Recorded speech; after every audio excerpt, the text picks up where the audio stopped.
The best for a decade, no doubt, but definitely a debate over the past few years. Now is the SEC number one again. MarkRogersTV, the voice of college football, breaking down the conferences and how they played against each other in 2018. So these are the metrics that really count, the results on the field. There's all sorts of speculation and opinion and debate about best conference, second, third, fourth, and fifth.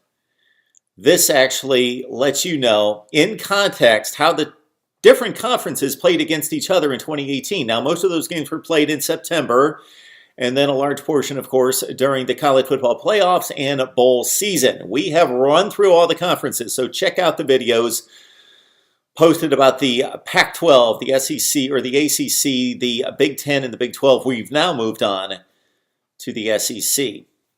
Let's check out the results. Keep in mind that the SEC went 56-12 against the other four conferences, plus all the non-conference games against the Group of Five and the FCS. This is how it breaks down for the SEC. Against the Power Five, the Big Ten, the Big 12, the ACC, and the Pac-12, the SEC won 14 of 24 games. That's the best winning percentage of the five conferences. The Big Ten went 500, 11-11. The Pac-12 was under 500 at 9-10. The Big 12 was at 500, and the ACC was far below 500 at 9-18. 25-2 against a Group of Five. And keep in mind, all the teams count, so even your worst teams count, of course. But just keep in mind, from again a perspective, a context, that Arkansas was the team that lost both of those Group of Five games against Colorado State and North Texas. No other SEC team lost against a Group of Five. The other SEC teams, they went 23-0 against the Group of Five. That's by far the best record. The Big Ten lost 6 games against a Group of Five, so did the Pac-12. The Big 12 lost 5 against a Group of Five, as did the ACC. They all lost 5 or 6 games against the Group of Five, and the SEC only lost 2 against the Group of Five, and both of them, again, by Arkansas, the worst team in the conference at 2-10 and 0-8 in the SEC. And against the FCS, a perfect 17-0. So the SEC won 14 games against the other 4 conferences. Here they are. Alabama beat Oklahoma. Very significant game, obviously, in the college football playoff. Alabama, the 1 seed. Oklahoma, the best team in the Big 12. A 1-1. As we've explained in the other videos, the baseline for every game is 14 points. Why? Because there are 14 seeds in all the leagues. 14 seeds because of 14 teams in the ACC, the Big Ten, and the SEC. And then I had to adjust the seeds in the Big 12 and the Pac-12 to make it all equal and work. Alabama beat Louisville. That's not a great win for the SEC, but it still needs to be counted. Well, how is it counted? Well, Alabama is the 1 seed, beats Louisville, the 14 seed in the ACC, so that's a 13 seed difference. So Alabama should crush Louisville, just like they did 51-14. But take away all those points, because the SEC should not be credited with that many points for Alabama, the best team in the SEC, beating by far the worst team in the ACC. And so you take away the 13-point difference based on seedings, 1 versus 14, and you get a 1-point win for the SEC. As opposed to Alabama beating Oklahoma, that's a 14-point win, a 1 versus a 1. Auburn beat Washington, huge win for the SEC, bad loss for the Pac-12. As this appeared to be 2 college football playoff contenders in week 1, but Auburn finished 3-5 in the SEC, number 10 in the conference, and Washington won the Pac-12. So huge win for the SEC, as that 14-point baseline becomes 23 points for the SEC, because it's a 9-seed difference. So add that to the 14 points, 23 points for Auburn in the SEC, negative 23 for the Pac-12. Auburn beat Purdue, good win for the SEC, as a 10 seed over a 7. LSU beat Miami, that was a 5 over an 8 seed. Ole Miss beat Texas Tech, good win for the SEC, as the 13 seed in the SEC. Ole Miss defeated Texas Tech, the 8 seed, or adjusted 11.2 seed out of the Big 12.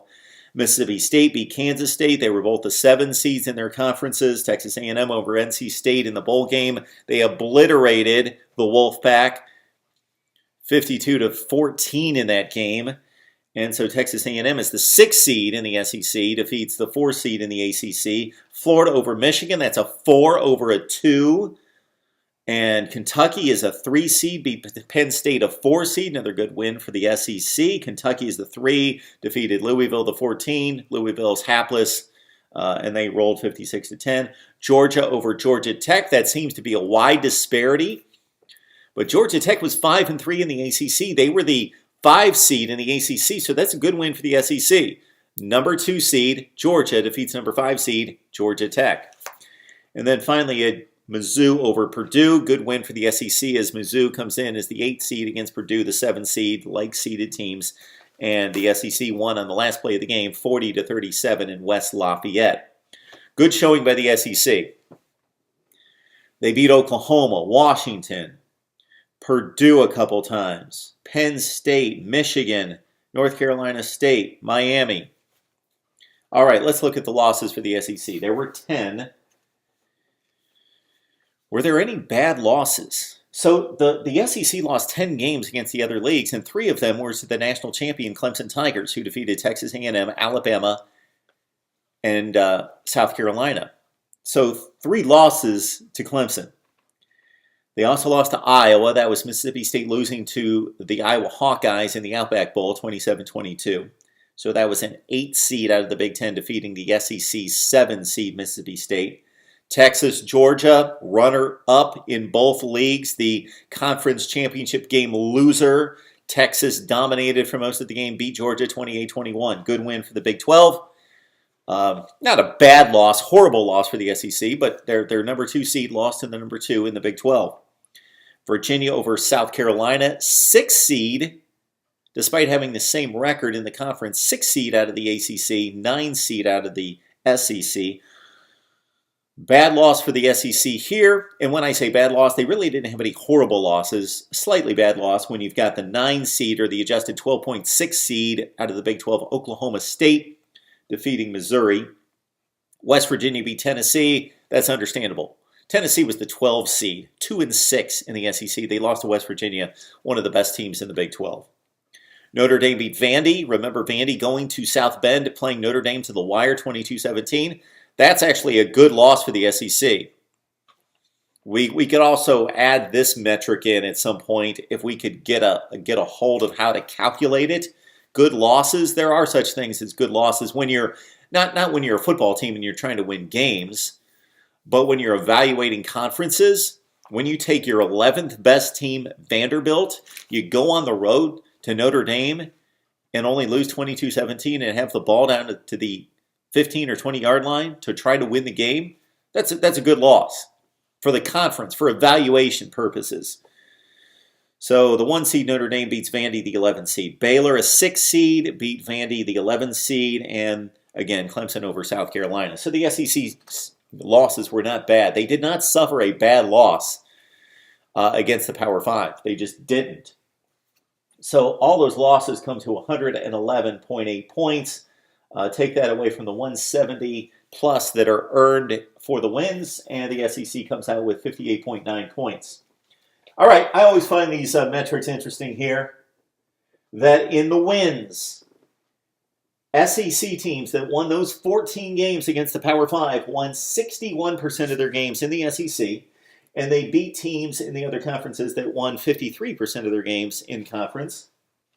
So you would say that they should win those games, 61% winners versus 53% winners within conference play. But they won 14 straight games. That's impressive. 5.5 seed was the average winner in the SEC against a 7.6 seed. And then in the losses, again, this is 10 losses and 3 of them to Clemson. 1 to Iowa, 1 to Texas, 1 to West Virginia, Oklahoma State, Virginia, Notre Dame, and Baylor.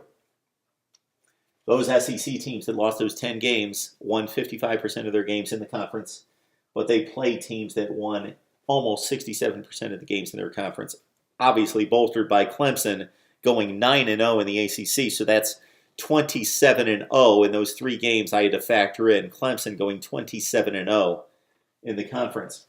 So the average seed that lost those 10 games for the SEC was a 7.6 seed, losing to a 4.9 seed, so that's understandable. The SEC, at this point, is looking pretty good. We will put it all into context. So this does not include the group of 5.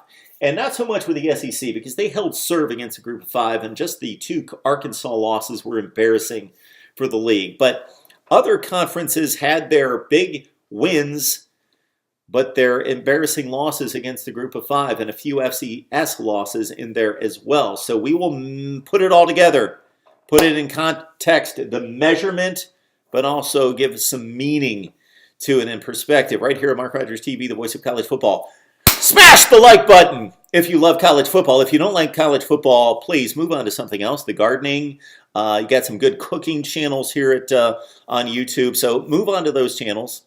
Some good yoga channels that I have found here as well. But if you love college football, smash the like button, and of course share the videos, and we'll talk it up right here at Mark Rogers TV, the voice of college football.